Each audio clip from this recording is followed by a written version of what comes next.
Close your eyes now. Let the heaviness of your eyelids shut out the room around you. Take a deep, slow breath, and as you exhale, let the present moment dissolve like mist in the morning sun. We are drifting away from the here and now, floating backward through the river of time, past the noise of the modern day, past the lights of the cities, traveling deeper and deeper into the shadowed folds of history. Come with me. Travel back until the world as you know it has vanished. We are arriving in a time when the night was not merely a pause in the day, a time of simple rest, but a season of absolute survival. We find ourselves in the depths of the 15th century, deep in the frozen heart of a brutal, unforgiving European winter. Imagine the world outside. It is a landscape of iron and ice. The wind howls across the desolate moors, a mournful, hungry sound that rattles the shutters and seeks every crack in the stone to enter. The frost is not just a dusting on the ground, it is a living, crushing force. It is so thick, so heavy, that out in the black forest you can hear the ancient trees groaning under the weight of the cold, their limbs snapping with a sound like a crack of thunder or a strike of lightning echoing through the silent, frozen valley. You are standing now in the darkness of your room. The air here is chill, hanging still and heavy. The only light comes from the dying embers in the hearth, casting long, dancing shadows against the rough-hewn stone walls. In this era, in this deep freeze, you are not looking for a bed in the way we understand it today. You are not seeking a simple mattress or a soft pillow. No, tonight, you are looking for something stronger. You are looking for a fortress. You turn your gaze to the corner of the room. There, looming in the shadows, stands a massive structure. It is a chest of dark, ancient oak, solid and imposing. It seems to grow out of the floorboards, rooted there like an ancient stump. To a modern eye, stumbling upon this in a museum, it might look terrifying. It looks like a tomb, a wooden coffin designed for the dead, a place of final rest. It is a box of shadows, forbidding and stark. But for you, living in this century of ice, it is the most welcoming sight in the world. It is the only place where the living can truly survive the long, biting night. You walk across the cold floorboards, your breath clouding in the dim air. You approach the structure. You can smell the scent of the old wood, earthy and deep, mixed with the faint aroma of dried lavender tucked into the straw ticking inside. You reach out and touch the rough grain of the oak. It feels solid. It feels safe. Slowly, you climb inside. You pull your legs in, curling up on the thick woolen blankets that lie in the interior. It is a tight space, intimate and enclosed. You reach up and take hold of the heavy wooden doors. With a gentle pull, you draw them shut. Click. The latch falls into place, and suddenly, the world disappears. The howling of the wind is instantly silenced. The biting cold that nipped at your skin is banished. The dancing, frightening shadows of the room are locked outside, unable to reach you here. You are severed from the harsh reality of the 15th century. You are encased in a warm, wooden silence. It is a cocoon of safety. The air inside begins to warm rapidly with your presence, creating a pocket of summer in the midst of winter. Here, in this dark, wooden embrace, you are safe. Tonight, we are going to gently pry open the lid of history. We are uncovering a forgotten secret that the history books rarely mention, a detail lost in the grand sweep of battles and kings. We are looking at a mystery hidden behind bolted wooden doors. We are going to explore the strange, beautiful, and often terrifying world of the box beds, these wooden coffins that for centuries kept our ancestors alive through the longest nights. But before we slide back the heavy iron bolts and step deeper into the history of these wooden sanctuaries, before we learn the secrets they hold, I want to welcome you. Welcome to our circle of night travelers. Welcome to this gathering of souls seeking quiet in a loud world. If these stories of the forgotten past, of shadow and history bring you a sense of peace, if learning about how we survived the dark helps you find rest in your own night, I invite you to join us. There is a small button, a way to subscribe to this journey, and by lighting that like button, you are kindling a small flame, a signal fire that helps this channel grow, guiding others who are lost in the algorithmic dark to find this place of stillness. But before we continue our journey, I have a question for you. As we sit here together, metaphorically huddled in the dim, flickering light of history, safe within our own box beds of the mind, what time is it right now where you are?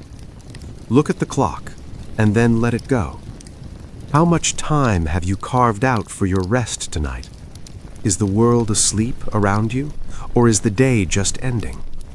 And I wonder, from which corner of this vast spinning world are you listening to my voice?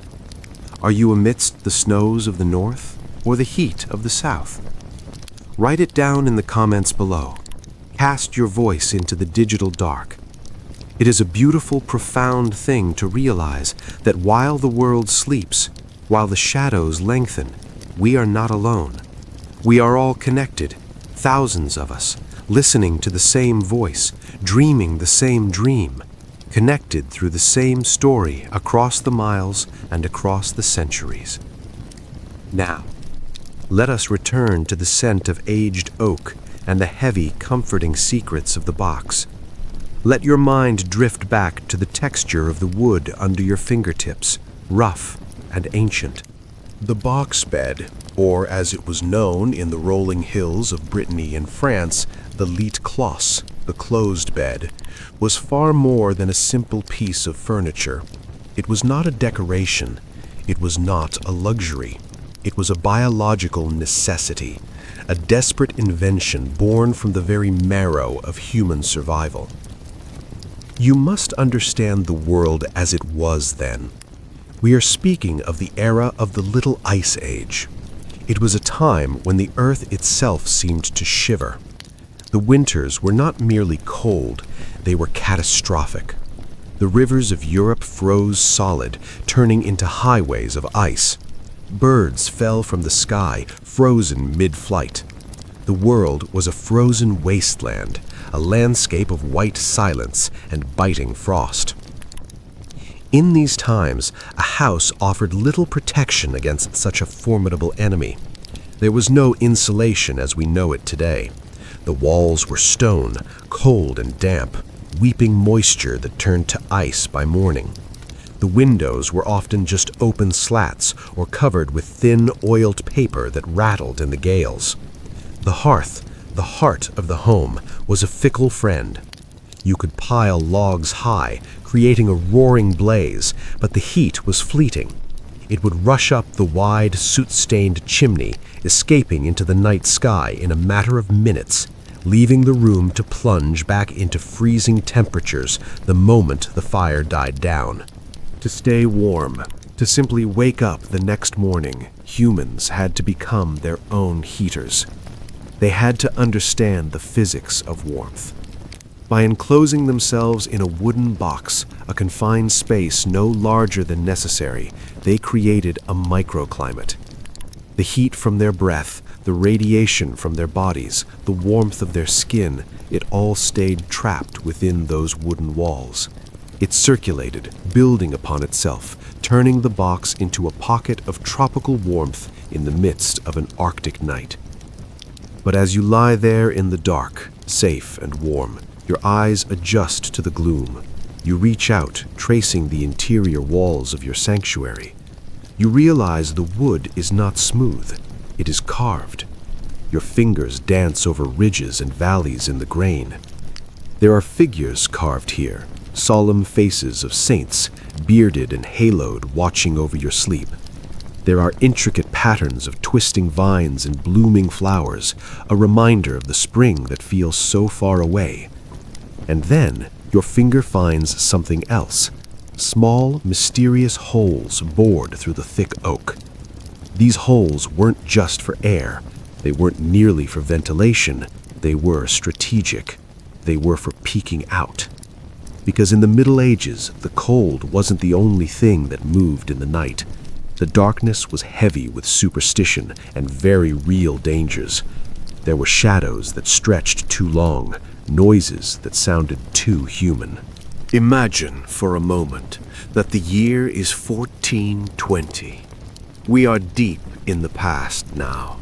The sun has long since vanished behind the jagged, snow-capped peaks of the highlands. The light has failed, leaving the world drowning in a cold, suffocating ink. The night is absolute. Outside your stone cottage, the wind doesn't just blow, it screams. It is a living entity, tearing at the thatched roof, pounding against the heavy door.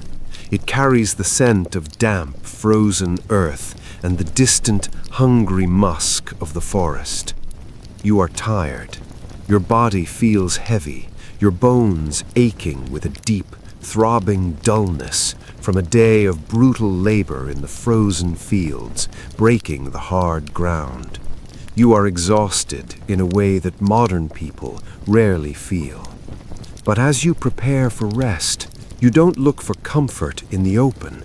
You don't lay down on a soft, exposed mattress in the center of the room. That would be madness. That would be freezing.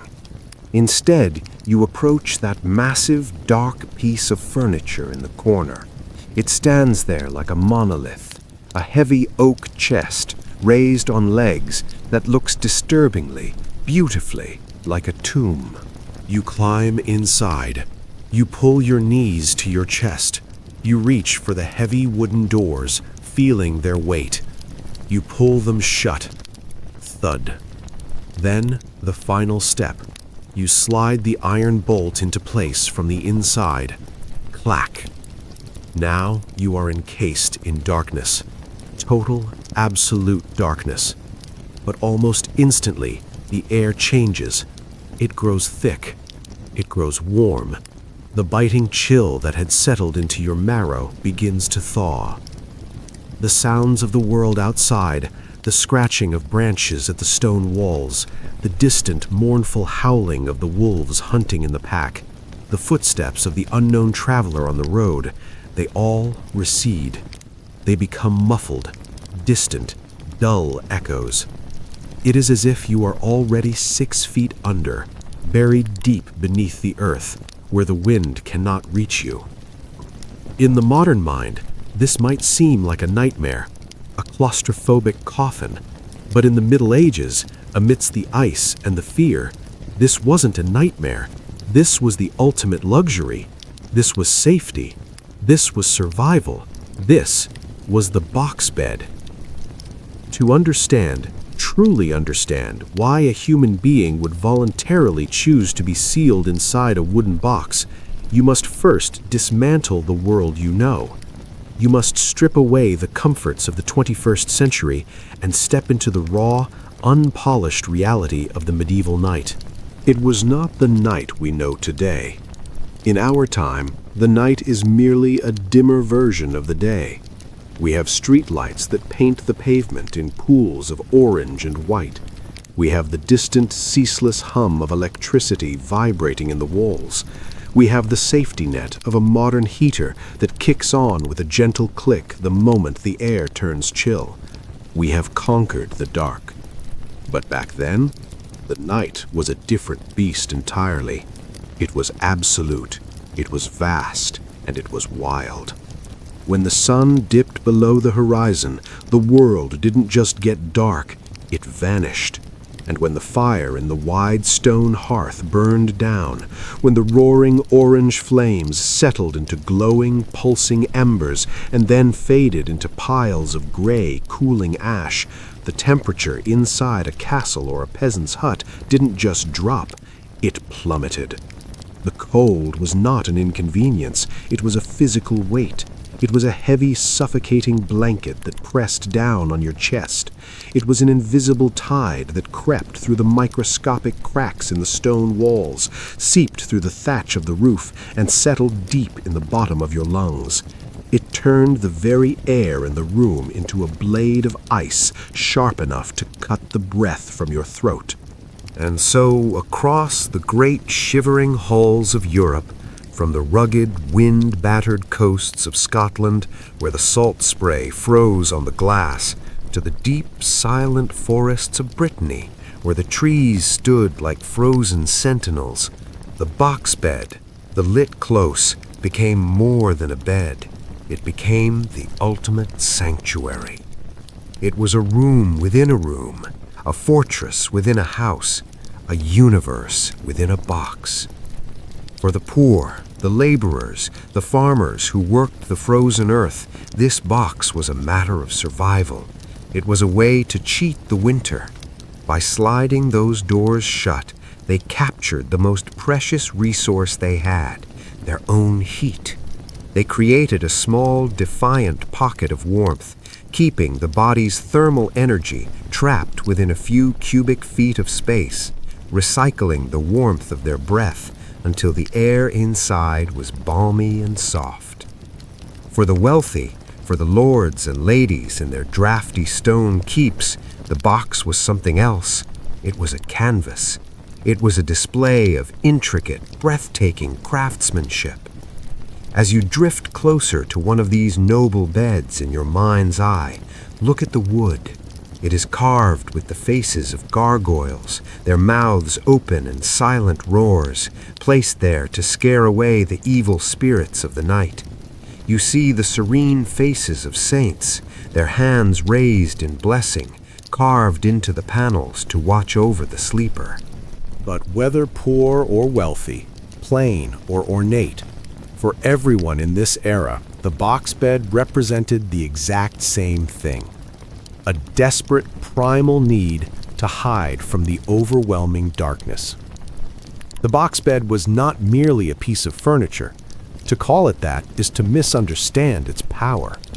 It was a feat of medieval engineering, a wooden masterpiece designed with a singular purpose: to survive the harshest conditions known to man.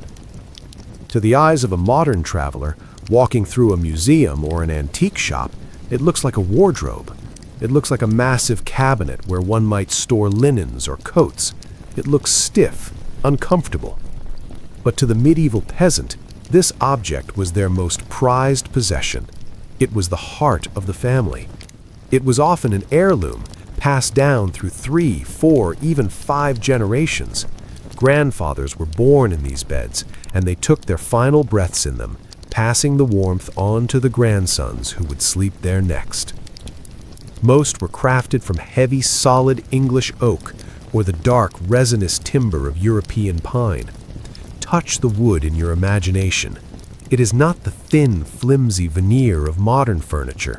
This wood was thick, often several inches deep, slabs of timber hewn from ancient forests. It was built this way to ensure that no draft, no matter how fierce the gale outside, could pierce through those walls. And finally, imagine the scent. As you curl up inside this wooden womb, breathe in. It is a complex, rich perfume of the past. You smell the aged wood, dark and earthy. You smell the faint, sharp tang of pine resin. You smell the wax used to polish the grain. And underneath it all, Infused into the very fibers of the oak is the scent of the smoke of 1,000 hearth fires, the smell of centuries of warmth trapped forever in the wood, wrapping around you like a heavy, protective quilt. The design of the box bed was not just practical, it was nothing short of ingenious, a brilliant architectural response to a world that was trying to freeze you. Visualize the room again. The bed was rarely placed in the center of the floor as we do today. No, that would be a waste of heat and space. Instead, the bed was almost always built directly into the very corner of the room. It was anchored there, using the two thick exterior stone walls of the cottage or castle for stability and insulation. The stone provided a solid, unmoving back, while the other two sides, the sides facing the room, were constructed of solid, heavy wooden panels. It was like a small cabin built within the larger house. In the center of the wooden face, the entrance to this sanctuary was guarded. There were heavy sliding doors that rumbled softly in their tracks, or sometimes small, beautifully hinged shutters that opened outward like the windows of a tiny cottage. Now let us look inside. Let us climb past the threshold and feel what lay beneath the sleeper. The mattress was a far cry from the memory foam, the springs, or the latex we know today. There was no softness that bounced back. Instead, you would find a high-sided wooden tray, a box within a box, and this tray was filled with the harvest of the fields. It was packed deep with layers of dried straw, golden and brittle. It was filled with bracken gathered from the hillsides, or if you were fortunate and the harvest had been kind, the soft, rustling husks of corn. This wasn't just bedding, it was insulation. And consider this organic bedding, this mattress of nature, was changed only once, perhaps twice a year. Fresh straw was a luxury. This meant that by the time midwinter arrived, by the time the snow was piled high against the door, the bedding had been slept on for months. It was no longer fluffy. It was packed down, compressed by the weight of bodies into a dense, solid contour. It became a nest, a hollowed-out shape that perfectly fit the sleeper, holding them in a firm earthen embrace. But step back for a moment. Close the doors and look closer at the wood itself. Look at the carvings that dance in the flickering firelight. Why are there faces staring back at you from the grain? Why do eyes watch you from the oak? Medieval carpenters didn't just carve for beauty. They were not merely artists, they were protectors.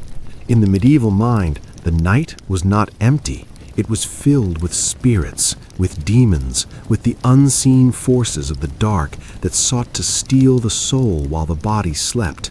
And so they carved for protection. If you look at the four corners of a high-quality box bed, you would often see four specific figures. They were the images of the four evangelists, Matthew, Mark, Luke, and John, carved into the sturdy posts of the bed. This was not decoration. It was a literal, physical prayer. It was a spiritual fortress. As the sleeper slid the wooden doors shut, sealing themselves into the dark, they were not just closing a piece of furniture. They were trusting their lives to the wood and to the saints carved upon it. They were whispering the old rhyme, Matthew, Mark, Luke, and John, bless the bed that I lie on. The interior of the box was tiny. By modern standards, it would feel incredibly cramped. It was rarely more than 6 feet long and perhaps 4 feet wide. There was no room to sprawl. For a husband and wife, it was a space of intense, unavoidable intimacy.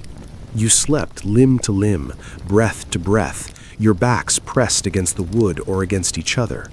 And they were not always alone. Look down to the base of the bed. In many of these box beds, there was a large drawer, a tiroir, located at the very bottom, underneath the parent's mattress. This wasn't for clothes. This was for the children. The little ones often slept in this drawer, pulled out at night like a trundle bed, a dark, cozy womb where they were safe from drafts and monsters alike. The whole family was a single unit, packed together against the cold. And what happened inside that box, once the doors were shut, was a miracle of physics. The air inside, initially crisp, would quickly begin to change. It would become heavy. It would become warm, infused with the heat and the moisture from the breath of the sleepers. This microclimate was their only true defense against the great frosts of the Little Ice Age. You must remember, this was a time when the Thames froze so thick that fairs were held on the ice. It was a time when rivers froze solid from bank to bank, and birds, frozen in midair, fell dead from the trees like stones. But inside the box, the laws of winter were suspended. The temperature could stay 10, perhaps 15 degrees warmer than the rest of the room, while water might freeze in a bucket standing just a few feet away on the floor. Inside the box, the air was balmy. It was a biological heater, a machine of warmth powered by the very people it protected, a wooden lung breathing life into the frozen night. As you lie there in your mind, drifting deeper into this ancient scene and closed within the solid, embracing walls of this wooden sanctuary, a natural, primal fear begins to rise in the back of your thoughts. It is a quiet question, but a persistent one. How did they breathe? It is a mystery that has haunted historians and scientists for centuries as they look back at these sealed chambers of sleep. We look at the tight joinery of the oak, the heavy doors, the thick quilts, and we wonder. There are old, dusty medical journals from the 18th century, bound in cracked leather, that tell terrifying, hushed tales of what they called the sleeping death. These are stories of families who, driven mad by the biting, relentless frost, closed their box beds too tightly. In their desperation to keep the winter at bay, they would take tufts of raw sheep's wool and stuff them into the cracks of the doors. They would seal themselves in like pharaohs in a tomb, ensuring that not a single breath of the icy draft could touch them. They slept deeply, wrapped in warmth, only to never wake up. They called it the silent thief. We know it now by a more scientific name, carbon dioxide buildup. The very air they breathed, recycled over and over in that tiny, unventilated space, slowly turned into a soporific poison, lulling them into a sleep from which there was no return. Because of this danger, in some remote villages in Brittany and the Highlands, it became a sacred nightly ritual. Before the last candle was blown out, the father or mother would ensure that one shutter or one door was left open by just the width of a single finger. It was called the breath hole, a tiny lifeline to the outside world, allowing a thin ribbon of fresh, cold air to snake its way into the warmth, mixing with the heavy heat of the sleepers. But in the absolute depths of winter, when the trees were exploding from the frost and the birds lay dead on the snow, many took the risk. They looked at the breath hole, felt the knife edge of the cold, and chose to close it. They preferred the heavy, stale, thick air to the lethal bite of the frost. They chose the danger of the box over the danger of the night. Think of the silence inside that box when the doors are fully shut. It is a profound, absolute silence. There is no sound of the wind howling around the eaves of the house. There is no moonlight casting shadows on the floor. There is just the sound of your own heart beating a slow, steady drum against your ribs. There is the rhythmic, synchronized breathing of your loved ones beside you. The inhale, the exhale, the inhale, the exhale. warming the air, moistening the wood. It was, in every sense, a sensory deprivation chamber. And in the total darkness of the box, when the eyes have nothing to see, the mind begins to wander. It begins to paint pictures in the blackness. This cramped wooden space is where folklore was born.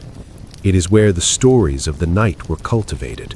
Lying there, blind to the room outside, people claimed to hear things. They claimed to hear the heavy, dragging footsteps of the old ones, the spirits of ancestors long gone, walking across the floorboards just inches from the bed.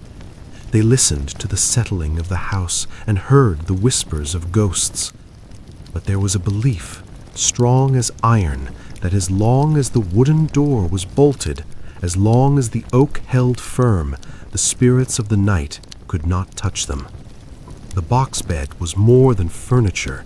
It was a border.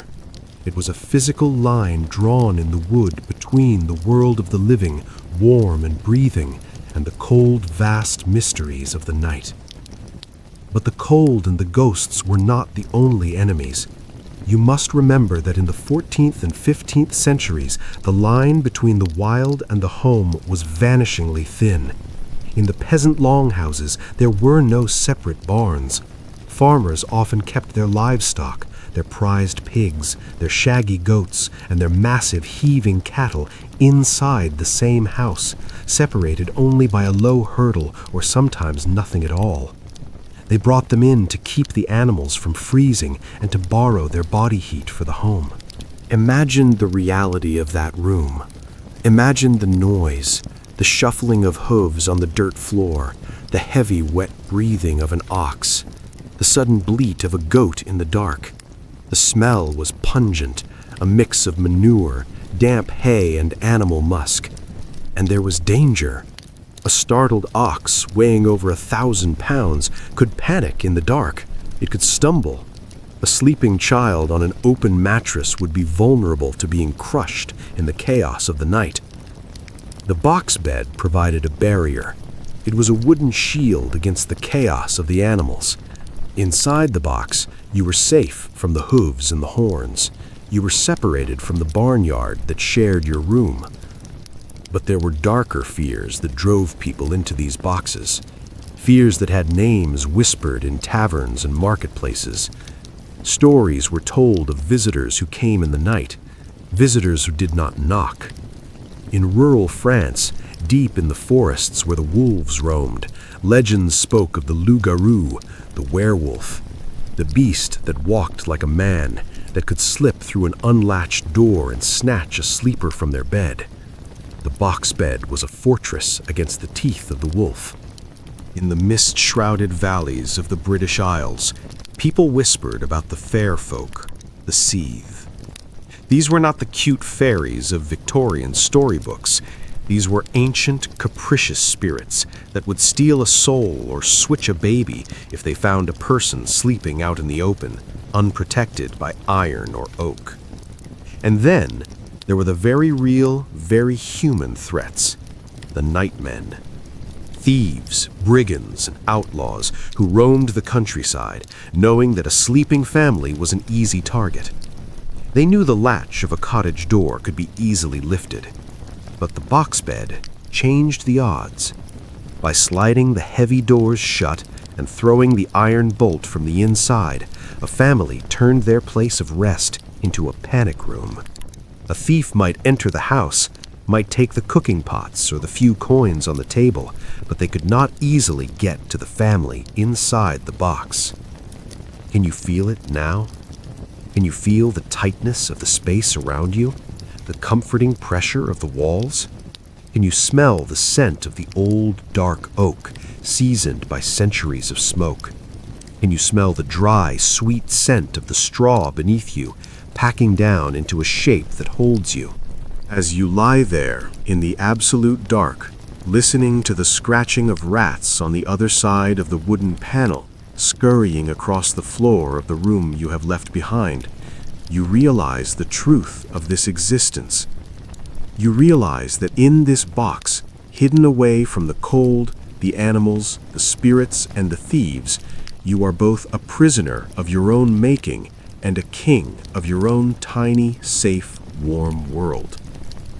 The social life that unfolded within the confines of the box bed was not merely a sleeping arrangement, it was a complex, delicate dance of intimacy and survival, choreographed by the harsh necessities of the era. Transport yourself to the crowded, smoky interiors of a peasant's cottage in the granite hills of Brittany, or the thick-walled, cold stone longhouses of the Scottish Highlands. In these places, space was not just a commodity, it was a luxury that few could afford. The home was often just a single room, a shared space where cooking, eating, working, and living all collided. In this chaotic environment, the box bed stood as an island of order.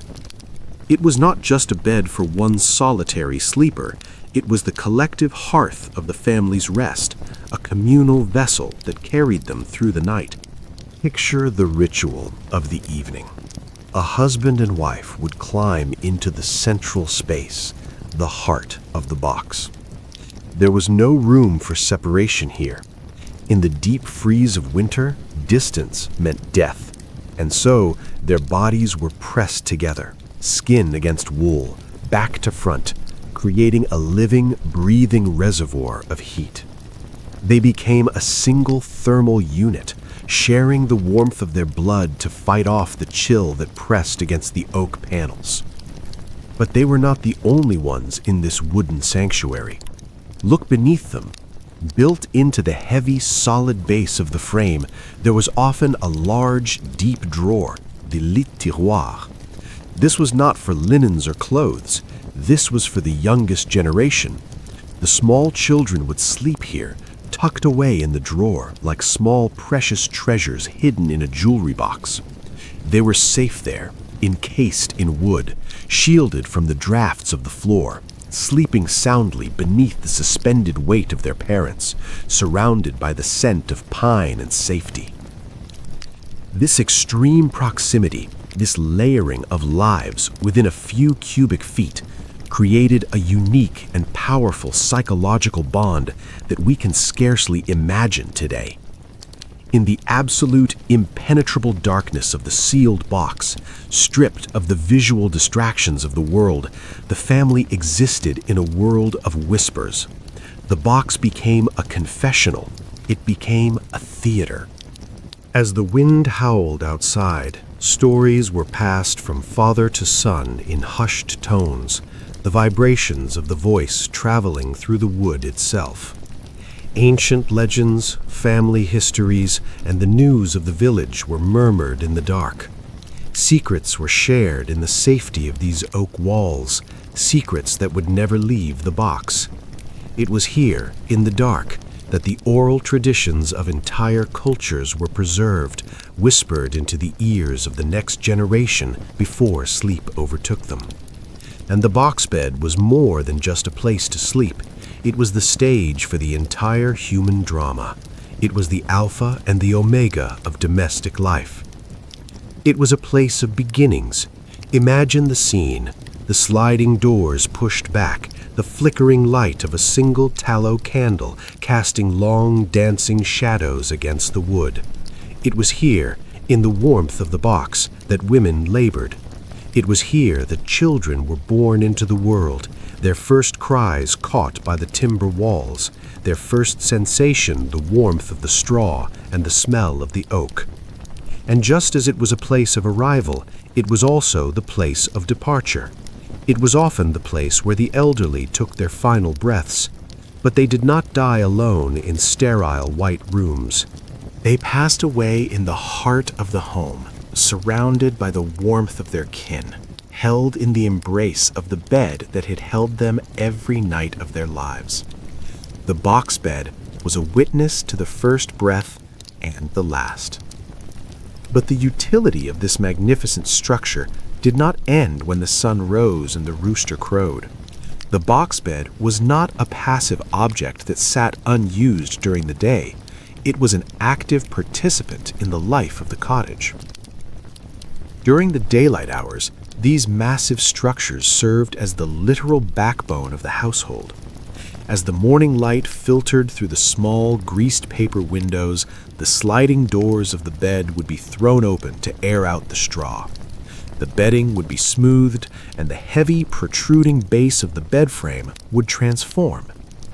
It became a bench. The family would sit along the edge of the bed, their backs resting against the open doors, their feet on the rush-covered floor as they ate their morning porridge from wooden bowls. In some of the more ingenious designs, the craftsmanship was even more impressive. A small, sturdy table would fold down from the side of the bed frame, locked into place with a wooden pin. Suddenly, the sleeping quarters became a workspace. It became a dining area. It became a desk where nets were mended or wool was spun. It was the ultimate expression of medieval efficiency. It was a single piece of furniture that saw a person through every single stage of their daily existence. It held them in the deep, frightening shadows of midnight, and it supported them in the bright, busy light of dawn. It was a companion, a protector, and a home within a home. Yet, as the centuries turned, as the wheel of time slowly ground forward, the very thing that made the box bed a sanctuary, its tightness, its darkness, its ability to hold the air still, began to be viewed with a new and growing suspicion. By the time the 19th century dawned, a new era was sweeping across Europe. It was an age of industry, of steam, and of a rapidly evolving medical understanding. The old ways, the folk wisdom that had guided survival for 1,000 years, were suddenly under siege. Doctors, health reformers, and men of science began to travel into the rural heartlands. They walked into the smoky cottages of the peasantry, carrying with them the new gospel of hygiene and sanitation. And when they looked upon these ancient carved structures in the corners of the rooms, they did not see a refuge from the cold. They looked at the box beds with horror. Where the peasant saw a warm nest, the Victorian doctor saw a wooden coffin. Where the grandmother saw a place of safety for her kin, the reformer saw a trap. They began to write furious pamphlets and deliver stern lectures. They argued that the lack of ventilation was not a source of necessary warmth, but a deadly error. They claimed these boxes were breeding grounds for consumption, tuberculosis, and fever. They spoke of miasmas and the dangers of rebreathing the same air. The stale air that had protected generations from the lethal bite of the frost was now labeled a poison. The thick, warm atmosphere of the box was no longer a comfort, it was a threat. In the Victorian era, the box bed underwent a tragic transformation in the public mind. It shifted from being a beloved heirloom to a symbol of the uncivilized past. To sleep in a box was no longer seen as sensible, it was seen as backward. It became a mark of poverty, a sign of a person who had not yet embraced the modern, enlightened world of wide-open windows, circulating air, and the sterile, cold metal of the iron bed frame. And so, a slow, melancholy destruction began. In farmhouses across France, in cottages throughout Scotland and Wales, the dismantling started. You can almost hear the sound of it echoing through history. The screech of nails being pulled from old oak, the heavy thud of timber hitting the floor. The heavy oak doors, which had been polished by the hands of great-grandmothers, were unhinged and taken down. The sliding panels carved with the protective faces of saints and the patterns of vines were chopped into firewood. The secret sanctuaries that had stood for centuries, the vessels of dreams and birth and death, were dragged out into the harsh, unforgiving sunlight and broken apart. The wood that had warmed the family as a bed now warmed them one last time as it burned in the hearth, turning to ash, taking its secrets with it. Today, if you travel the world looking for them, you will find that only a few of these magnificent structures remain. They are rare survivors. You might find one standing silent and empty in a folk museum behind a velvet rope, or, if you were lucky, you might find one hidden in the remote corner of an old abandoned farmhouse in the deep countryside of Brittany or the Highlands, covered in dust sheets, a ghost of a different time. They stand as silent, stoic witnesses to a world that has vanished. They testify to a time when the world was much colder, when the wind was a monster, and when the night was much, much longer than it is today. When you look at one now, with modern eyes accustomed to open spaces and central heating, it is easy to feel a shiver of claustrophobia. You look at the dark interior and you see a trap. You see the cramped dimensions, the lack of light, the heavy, tomb-like doors, and you shudder. You wonder, how could they sleep in there? But if you close your eyes and if you listen closely to the faint, lingering echoes of history, you might hear a different story. You might hear the profound sigh of relief from a tired laborer, his muscles aching from the cold, as he climbs in and slides the heavy iron bolt shut against the howling winter wind, knowing that for the next 8 hours the cold cannot touch him. You might hear the soft, rhythmic breathing of a child curled up in the straw, who feels entirely, completely safe in their wooden cocoon, protected by the oak and the warmth of their parents. And as we end our journey tonight, standing before this closed wooden door in our minds, you might realize a profound truth.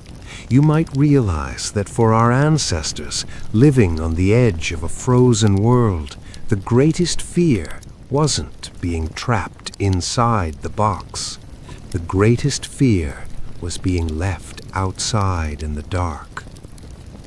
As you drift closer to sleep now, let your mind rest heavily on the image of that door.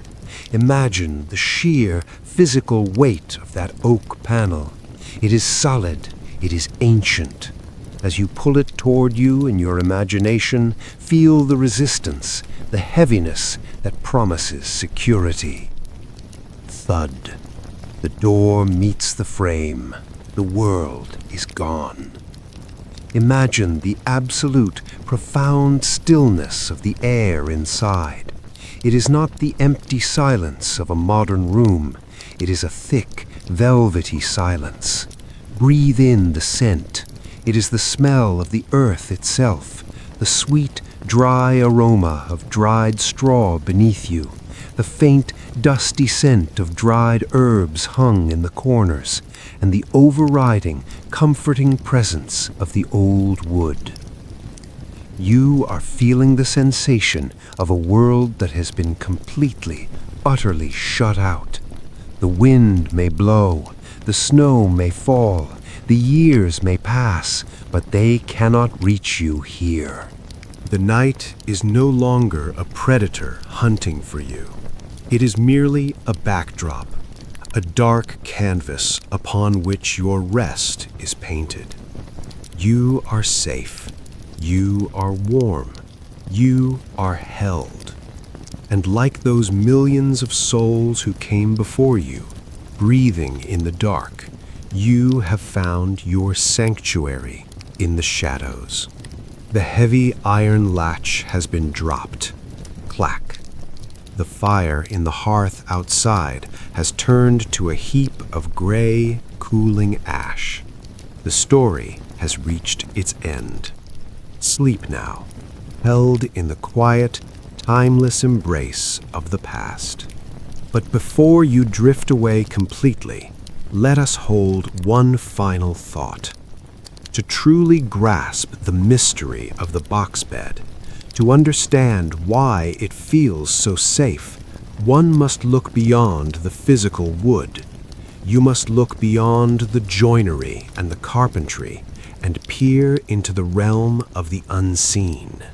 In the deep folk memory of the countryside, in the whispers of the elders, the bed was more than a place of sleep. It was a spiritual boundary. It was a fortress of the soul. It was widely believed that the corners of the room were dangerous places.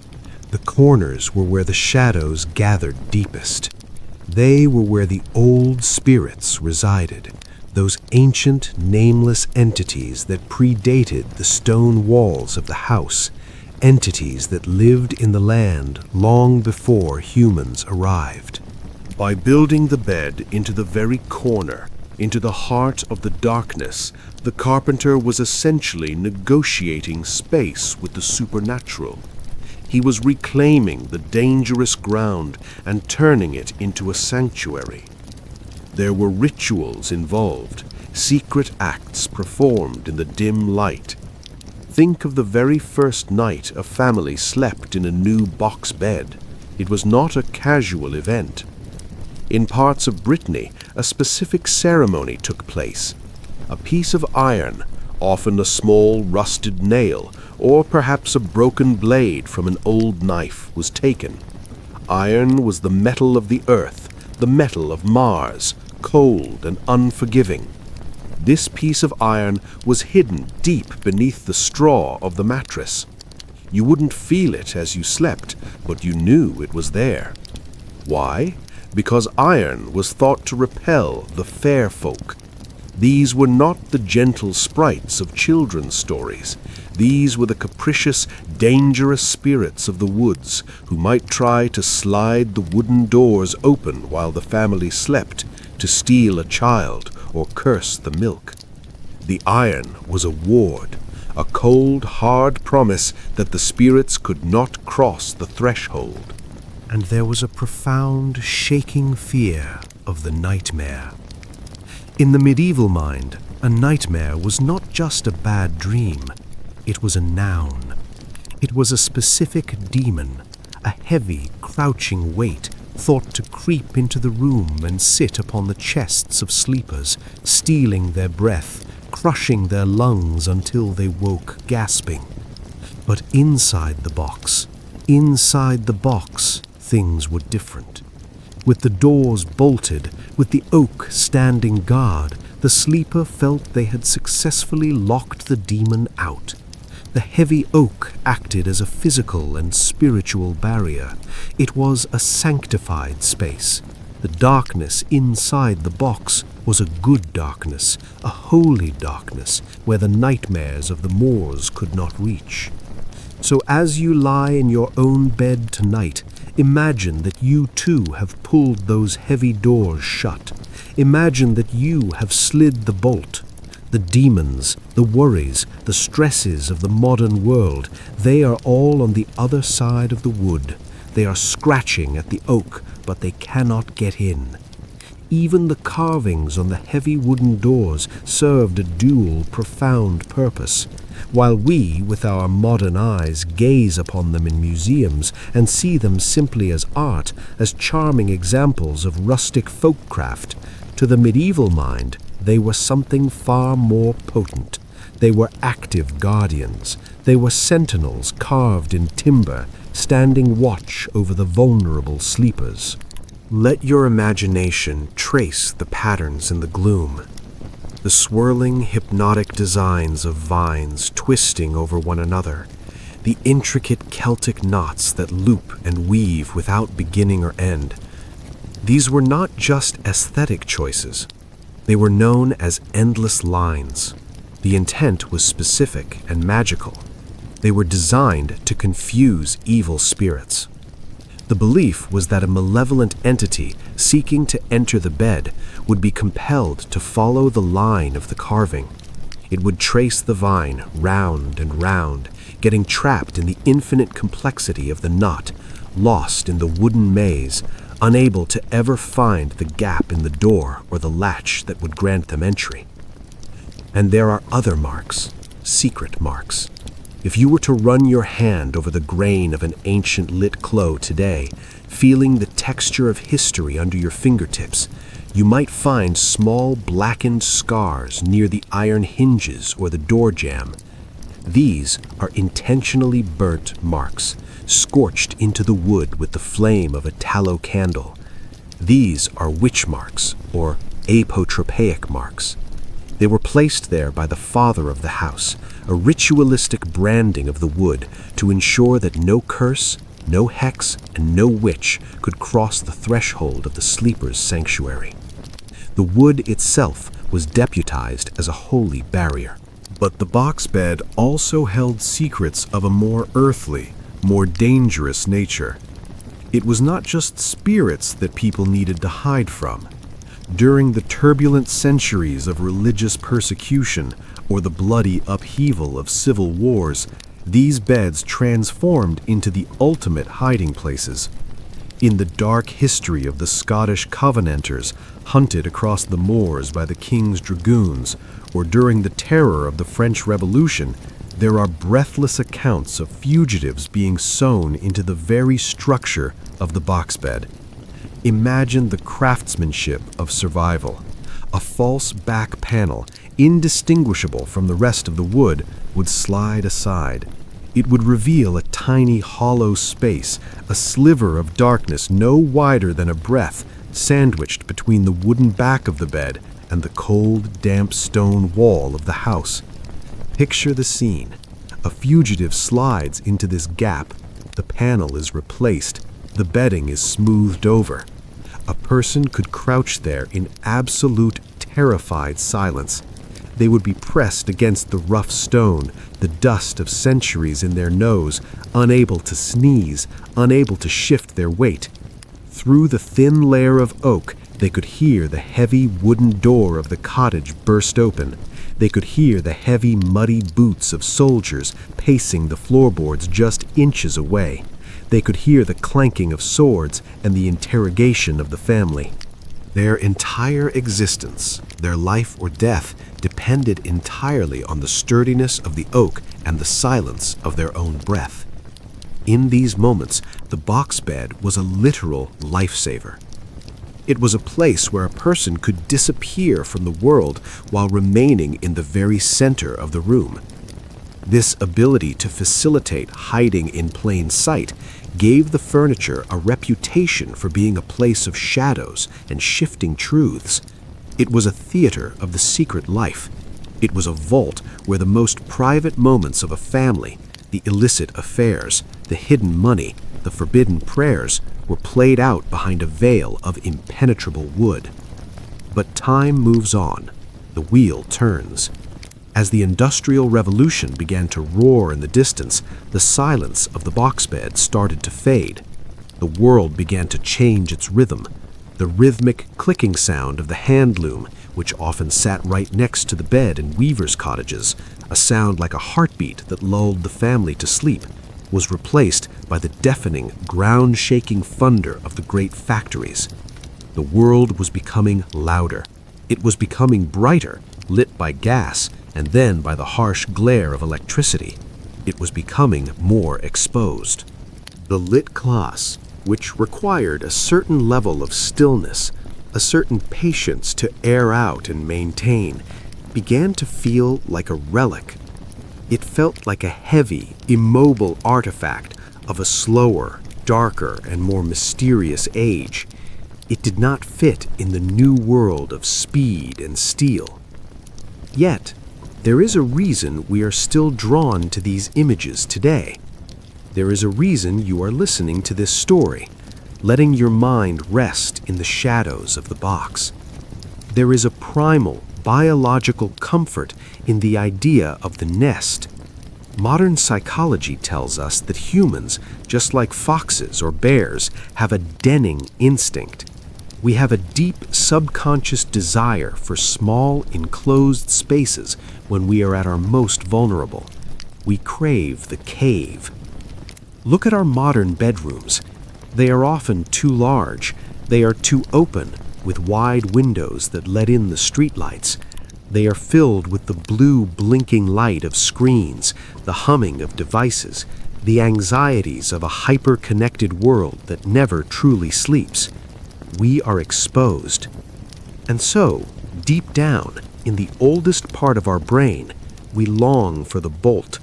We long for the weight of the thick oak doors. We long for the feeling that once the door is closed, the rest of the universe, with all its noise, its demands, its brightness, simply ceases to exist. We long to be encased in a warm wooden silence, where the only reality is the rhythm of our own breath and the safety of the dark. Imagine yourself once more in the dimly lit interior of that Scottish longhouse. The world outside has turned into a drum. The rain, which had been falling softly, has hardened into sleet. It taps a frantic, restless rhythm against the thick layer of thatched reeds above your head, 1,000 tiny, icy fingers drumming on the roof, seeking entry. But inside your box, all is still. The chaos of the storm is muffled, distant, irrelevant. Here, in the dark, your senses heighten. You can smell the faint, sweet, earthy scent of the dried heather packed into the mattress beneath you, releasing the aroma of the purple moors of last summer. You can hear the slow, deep heartbeat of the house itself, the creak of the timbers settling, the sigh of the stone cooling. You realize, with a sudden, warm clarity, that this box was never a prison. It was a gift. It was a masterpiece of survival. It was the gift of a quiet mind in a violent, noisy world. The darkness here is not empty. It is full. It is full of the presence of the past, of the generations who lay here before you. It is a warm, heavy, protective cloak that covers your thoughts, dampening the worries of the day. As you slip further and further into the embrace of sleep, the wooden walls of the lit cloths seem to expand. They lose their solidity. The ceiling of the box dissolves, becoming as wide and as deep as the night sky itself. You are no longer in a box. You are drifting on a vast sea of oak, carried safely through the hours of darkness, a passenger on a ship of dreams, until the first gray, watery light of dawn finds the cracks in the shutters and calls you back. The world outside is cold, but you are not. The night is long, but you are safe. The bolt is thrown, and for now, the story of the winter is complete. But time does not stand still in the longhouse. The earth tilts, the sun returns, and the cycle of the seasons brought a shifting, beautiful rhythm to life within the oak walls. Let us fast forward now. Let the sleet melt away. Let the gray skies turn to a piercing blue. In the summer months, the box bed underwent a transformation as profound as the landscape outside. The fortress of winter became the bower of summer.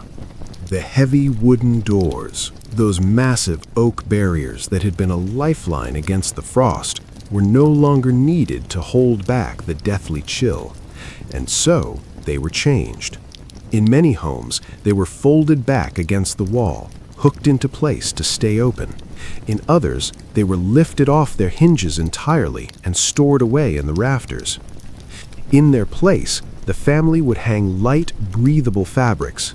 Imagine curtains of unbleached linen woven by hand on the loom in the corner. They were thin, translucent, glowing with the amber light of the long summer evenings. Instead of a sealed vault, the bed became a breezy pavilion.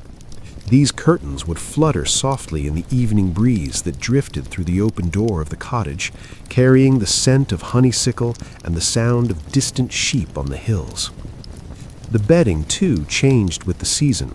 The thick, insulating straw that had been packed down into a dense, heat-trapping mat during the winter was hauled out. It was taken to the barn or the midden. The bed was swept clean, the wood scrubbed with herbs to drive away the dust of winter. And then the outdoors was brought inside. The mattress was refilled. But now it was filled with fresh, sweet-smelling hay cut from the meadow that very morning, still carrying the scent of sunshine and clover. Or in the deep forests, it was filled with armfuls of dried ferns and bracken, crisp and rustling. This new bedding was not built for heat, it was built for air. It felt cool against the skin. It smelled of green chlorophyll and life. Lying there in July, with the linen curtains swaying and the smell of fresh hay rising around you, the box bed was no longer a womb of survival. It was a cool, shadowed retreat from the heat of the harvest sun, a place to rest in the middle of the day while the bees hummed in the garden outside. The box bed breathed with the seasons, a living part of the home that changed as the world changed. During these warmer nights, when the days stretched long and the sun lingered on the horizon until late in the evening, the box bed transformed into something entirely different. It became a ventilated pavilion. The ingenious microclimate that had once served to trap every ounce of precious body heat now served a different, equally vital purpose.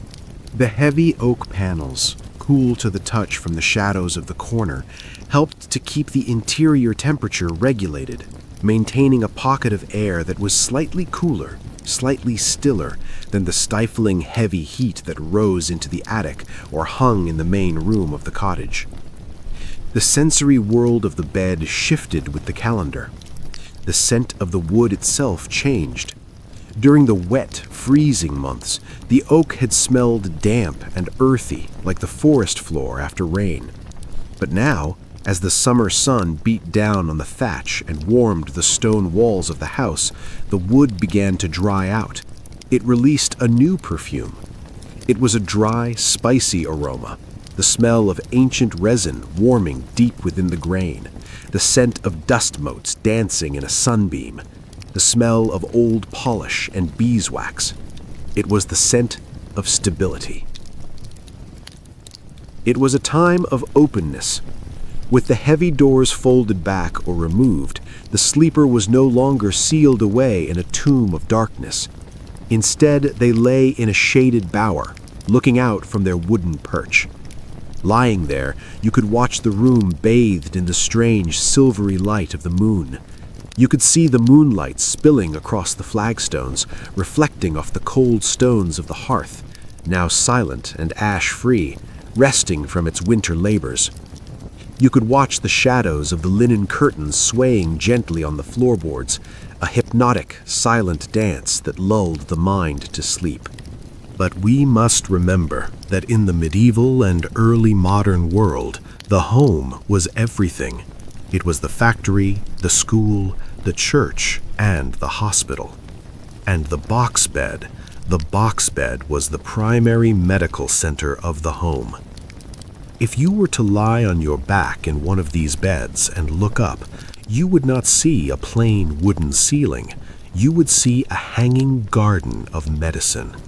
Suspended from the interior ceiling of the box, dangling from small iron hooks or nails driven into the beams just inches above the sleeper's head, were bundles of dried herbs. These weren't just for fragrance, they were a functional pharmacy. There were bundles of lavender, their purple flowers faded to a soft gray, dusting the pillow with a scent known for centuries to bring deep, dreamless rest to a troubled mind. There was mugwort, the dream herb, hung specifically to ward off bad dreams and protect the sleeper from the wanderings of their own spirit during the night. And there was the sharp, pungent scent of dried thyme and rosemary, herbs believed to clear the lungs and strengthen the breath. Every time the sleeper rolled over, they brushed against these bundles, releasing a fresh wave of medicinal dust into the air they breathed. If a family member fell ill, if the fever took hold, or the chest tightened with the coughing sickness, the box bed became their infirmary. It was the isolation ward. The enclosed nature of the space allowed for treatments that would have been impossible in an open room. It allowed for steam treatments. The mother or the village healer would bring a large earthenware bowl, steaming with boiling water and infused with oils of eucalyptus, camphor, or peppermint. They would place this bowl carefully on the mattress or on a shelf inside the box.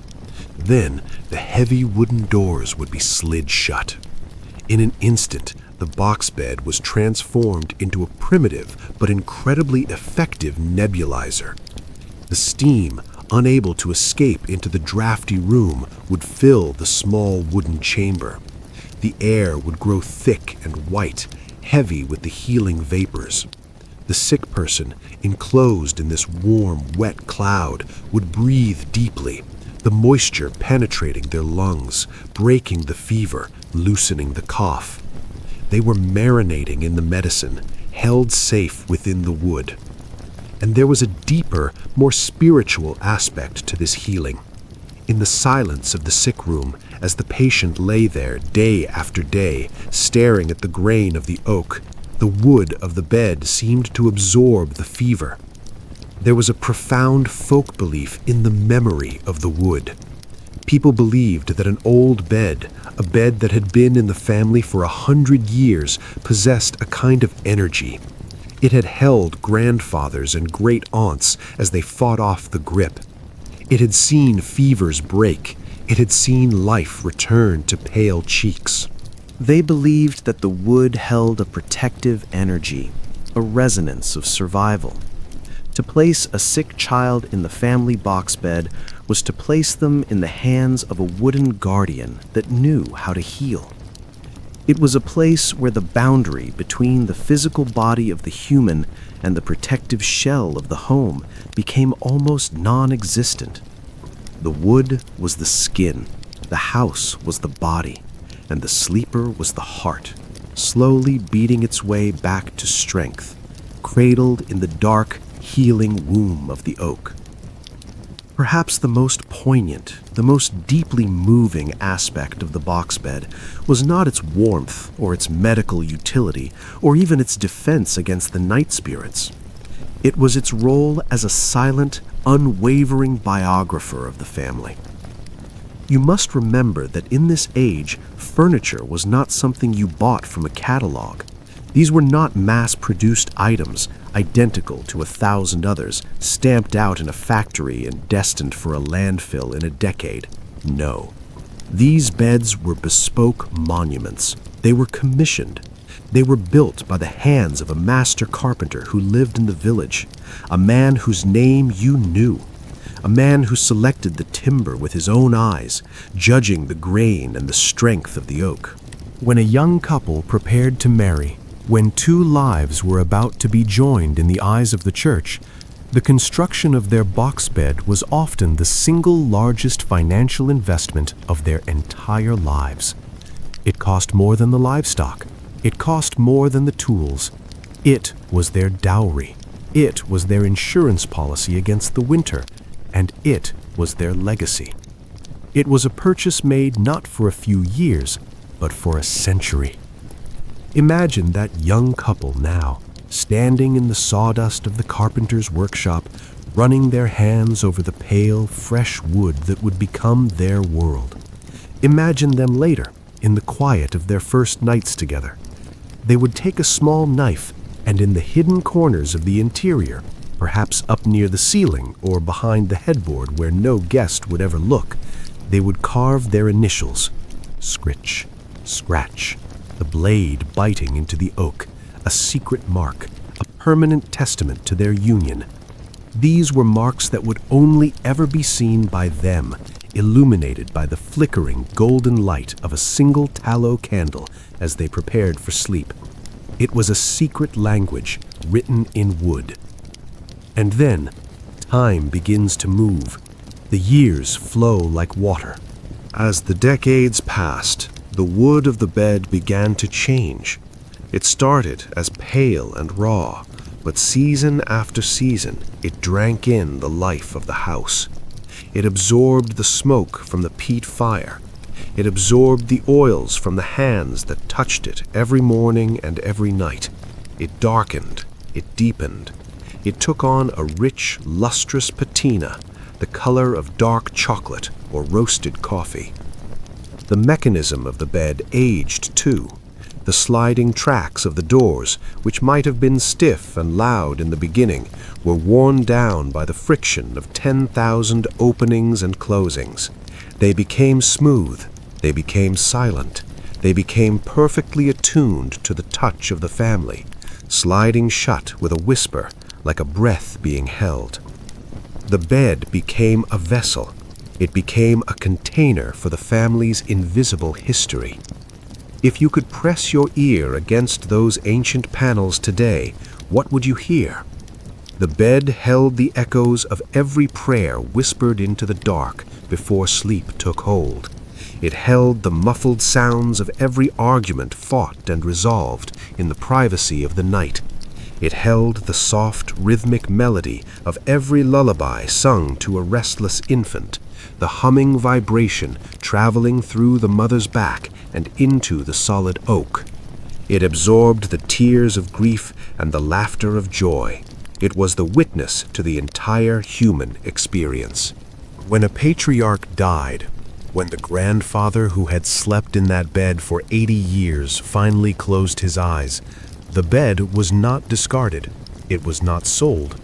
To sell the bed would be to sell the family's soul. Instead, it was inherited.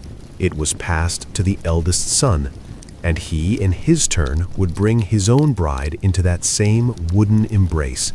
She would lay her head where his mother had lain. He would bolt the door just as his father had done. They were continuing a cycle of life, an unbroken chain of survival and love that remained anchored to those same 4 sturdy posts for over 100 years. The people came and went, like leaves falling from a tree, but the tree itself, the bed, remained.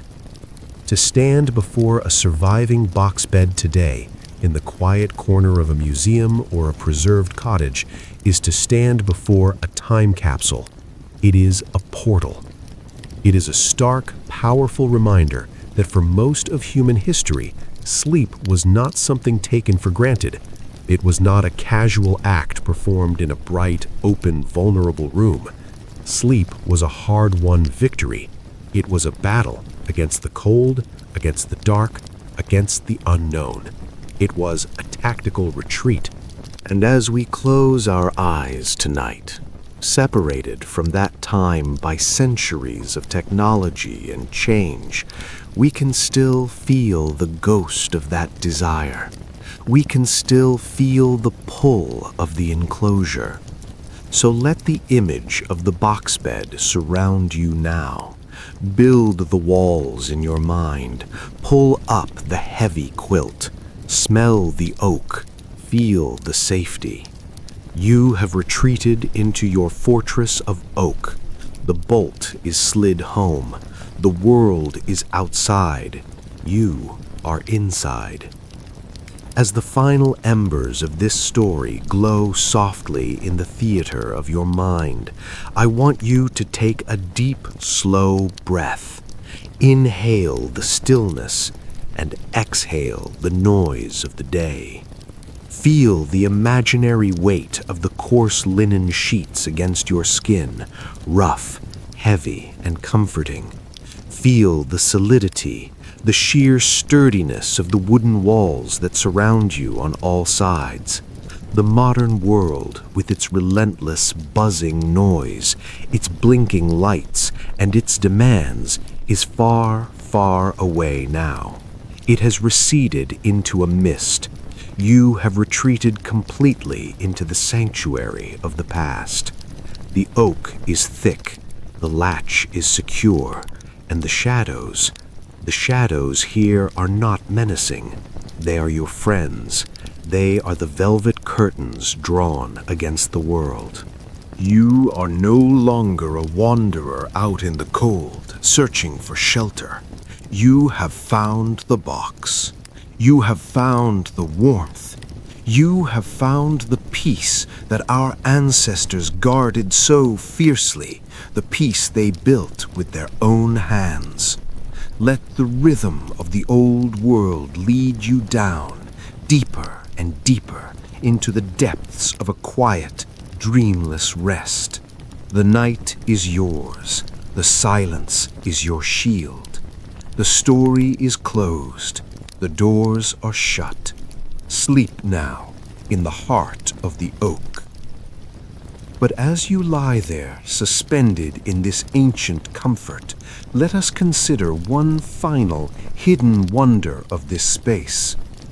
Beyond the physical protection of the oak planks, beyond the spiritual guardianship of the carved saints and the witch marks, the box bed offered something else. It offered a unique acoustic sanctuary that is almost impossible to find in our modern, echo-filled world of drywall and glass. To understand this, you must listen to the room you are in right now. Modern rooms are live. Sounds bounce off hard surfaces, they echo, they travel. But within those four thick wooden walls of the Leet Clos, the physics of sound were transformed. The sounds of the medieval night were transformed. The box bed was a sound studio of sleep. The heavy timber, inches thick and dense with age, acted as a natural filter. It was a sonic barrier that scrubbed the air of sharpness. It turned the harsh, terrifying noises of the wild, the screech of an owl, the bark of a fox, the howling of the gale, into a rhythmic, distant lullaby. Imagine a storm is raging outside. Picture the year 1650. A winter gale is sweeping in off the Atlantic, hammering against the coast. It batters the thatched roof of the cottage with a fury that shakes the ground. Rain lashes against the stone walls like handfuls of gravel thrown by an angry giant. The wind screams down the chimney. But you are inside the box. The sleepers inside didn't feel the vibration of the wind in the same way. The chaos was separated from them. Instead of the high-pitched shrieking of the storm, they heard something else. They heard the low, resonant thrumming of the wood. It was a deep, vibrating hum. It was like being in the belly of a great wooden ship. Imagine that sensation. You are lying in the hold of a massive vessel, moving through a deep, dark ocean. The storm is just a sensation of movement, a creaking of timbers that signifies strength, not weakness. The bed frames groan softly, a comforting, organic sound that tells you the wood is holding. The oak absorbs the violence of the storm and transmutes it into a gentle rocking sensation. The rain hitting the stone walls and the thick thatch outside becomes a soft white noise. It is no longer a bombardment. It is a gentle patter, a continuous hush, hush, hush that wraps around the box. It serves only to remind those inside how truly, incredibly fortunate they are to be dry. Every drop that falls is a reminder of the comfort you possess.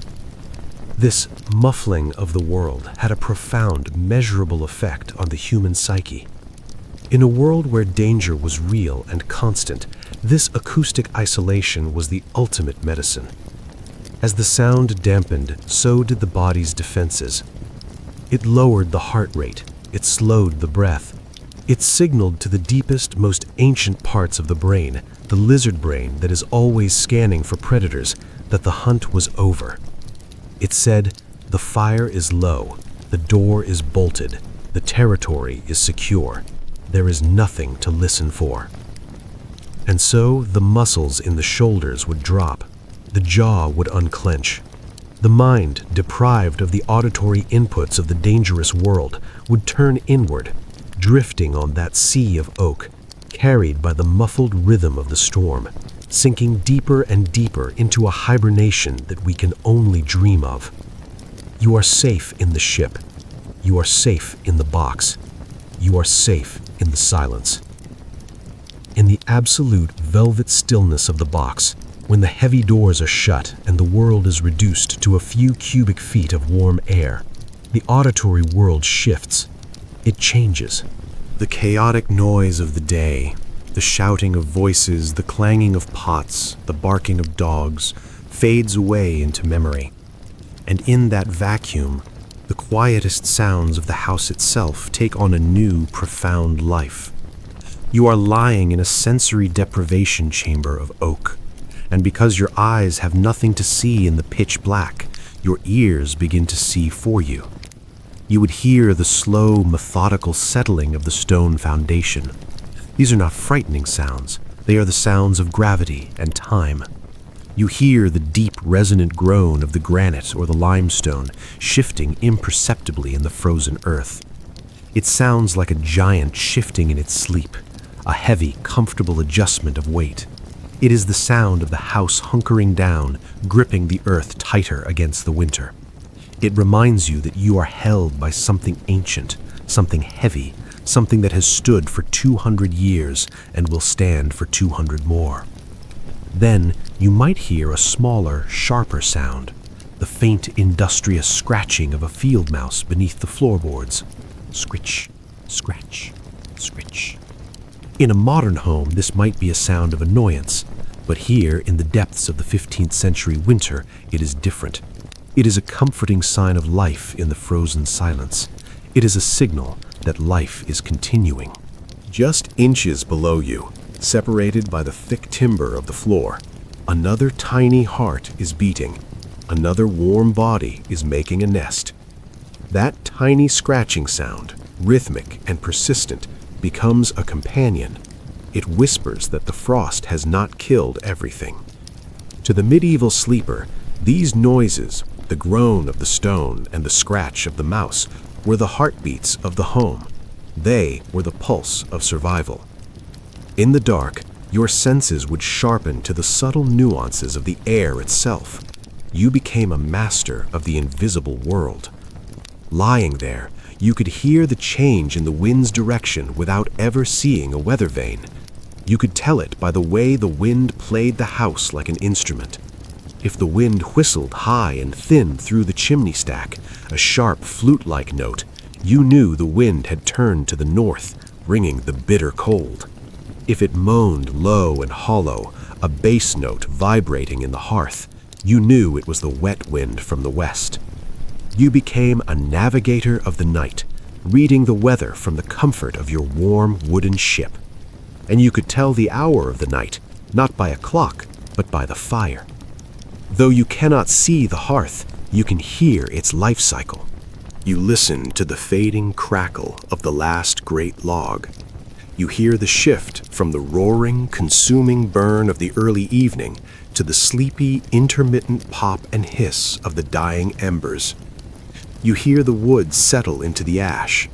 You can smell the change, too, the scent of the smoke shifting from the sharp tang of burning pine to the dusty, dry smell of cooling soot. This was a form of mindfulness born of necessity. It was a deep, meditative state. The box bed didn't just hide you from the world. It didn't just blind you. It allowed you to listen to the world from a place of total, absolute invulnerability. You are the all-hearing observer. You are aware of the wind, the fire, the stone, and the mouse, but not one of them can touch you. You are suspended in the center of the symphony of the night, safe in your box, the king of the quiet, listening to the world sleep. The ritual of leaving the box bed was just as significant, just as steeped in ceremony and necessity as the act of entering it. It was not a sudden jarring motion. It was a slow, reverent passage from one world to another. Imagine the timeline. The long night has finally run its course. Outside, the world is beginning to turn gray. The first weak, watery light of a winter dawn begins to bleed through the cracks in the wooden window shutters. It paints thin, dusty lines of pale light across the stone floor of the cottage. But inside the box, the world inside the box remains stubbornly, beautifully dark. It is a capsule of the night that refuses to yield to the morning. The heat is still thick, a tangible weight that presses against you. The air is still heavy with the scent of sleep and straw. The transition from this womb of the oak, this place of suspended time, back into the harsh, demanding reality of the 15th century day was often a slow, deliberate process. It was a hesitation, a final moment of clinging to the warmth before facing the ice. Then the movement begins. One would first reach out a hand in the darkness, fumbling for the cold iron of the latch. You find the metal. You slide the heavy wooden bolt back. Clack. That sharp metallic click echoes through the silent room. It is the morning bell. It is the signal that the night's vigil is over, that the fortress is unsealing its gates. Then a single door would be pushed open, not all the way, just a few inches, just a crack. And in that moment, the barrier is broken. A rush of cold, crisp air would enter the box. It would sweep in like a tide, carrying the scent of the morning, the smell of dead wood smoke from the hearth, the sharp, metallic tang of the frost on the fields, and the smell of the damp stone. It hits your warm skin. It fills your lungs with a shock of clarity. It is the breath of the world waking you up. This was the resurrection of the family. Slowly, reluctantly, legs would swing out, feet would touch the cold earthen floor. They would emerge from their wooden fortress one by one, their bodies still radiating the intense heat they had cultivated through the night, a heat that would protect them for those first critical minutes as they moved through the freezing room. They would move with purpose, heading straight to the hearth to blow on the embers, to feed the fire, to bring the heart of the house back to life. But as the fire caught and the room began to brighten, the box bed did not become obsolete. It merely transitioned. It shifted its shape and its purpose to match the rhythm of the sun. The heavy doors, which had stood as shields against the demons and the drafts, were now pinned back. They were hooked open, revealing the cavernous, cozy interior to the light. The straw mattress, imprinted with the shapes of the sleepers, was smoothed over. The quilts were straightened.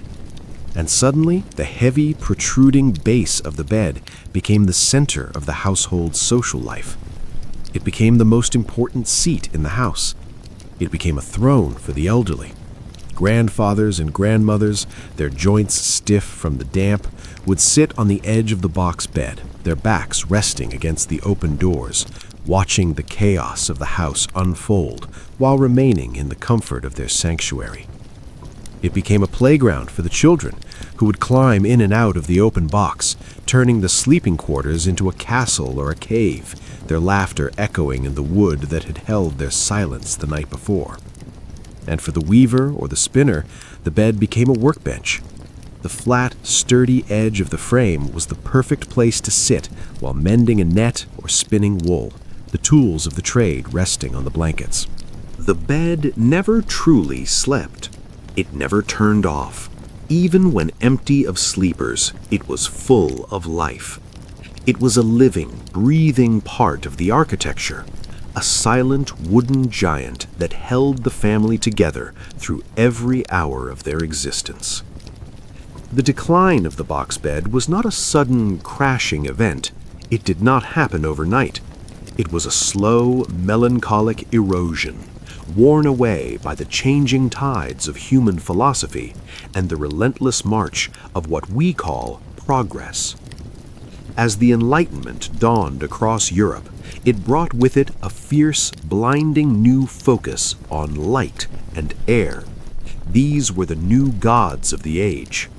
Architects and thinkers began to wage war on the shadows. They tore down the heavy tapestries. They widened the windows.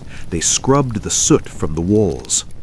In this new world of stark clarity, the dark and closed spaces of the past, the very spaces that had kept humanity alive through the Little Ice Age, began to be viewed with deep suspicion. They were no longer seen as sanctuaries. They were seen as symbols of ignorance.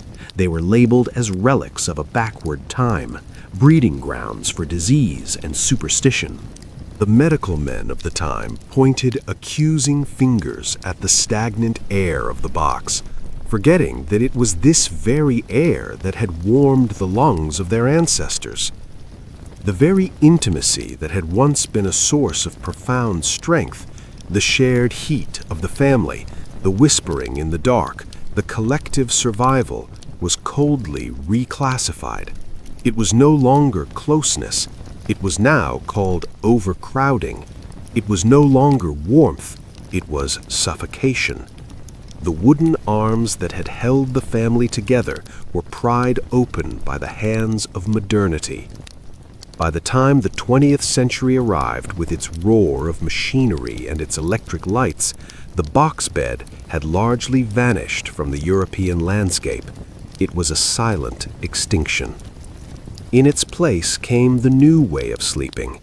We replaced the heavy, hand-carved oak with cold, open iron frames that rattled when you moved.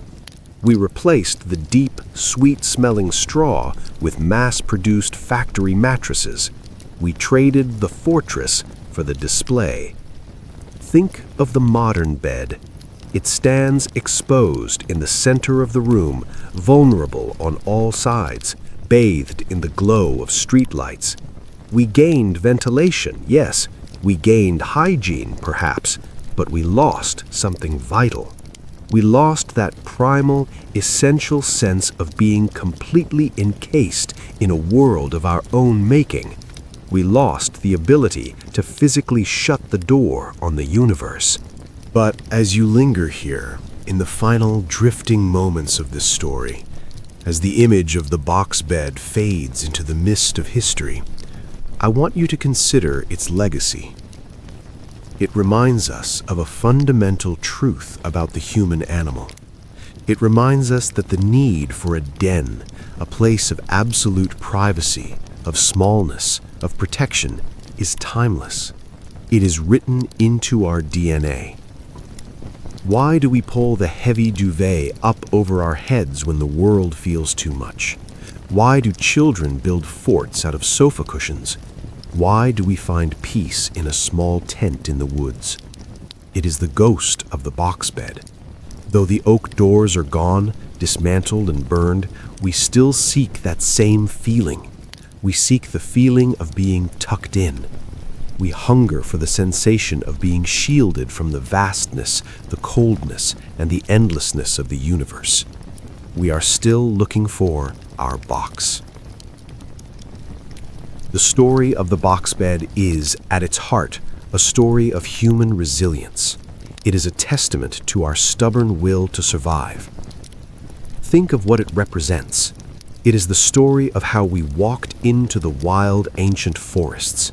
It is the story of how we took the trees, the oak, the pine, the chestnut, and hewed them down. It is the story of how we turned the raw materials of the earth into armor against the winter. We built a shell to protect our soft bodies from the teeth of the frost. It is a powerful reminder that no matter how cold the world becomes, no matter how hard the wind blows or how dark the night gets, we have always found a way to create our own warmth. We are the architects of our own safety. And now the heavy doors are open in the halls of history. The museums are quiet, the cottages are empty, but in your mind, in the quiet, private theater of your own imagination, you can still find that bolt. Reach out for it now. Feel the cold, solid iron in your hand. Feel the weight of the wood. Slide it shut. Clack. You can still find that silence. It is waiting for you. Let the ancient strength of the oak support you now. Feel it at your back. Feel it surrounding you, holding you up, protecting you from the void. You are drifting into your own sanctuary of rest. The wind may howl outside, tearing at the roof of the world. The shadows may dance in the corners of the room, but they cannot reach you here. You are held in a tradition of safety that stretches back 1,000 years. You are part of the long, unbroken line of sleepers who found peace in the dark. The wood is warm, the straw is soft, the door is locked. Sleep now, for the night is guarded, and you are safe.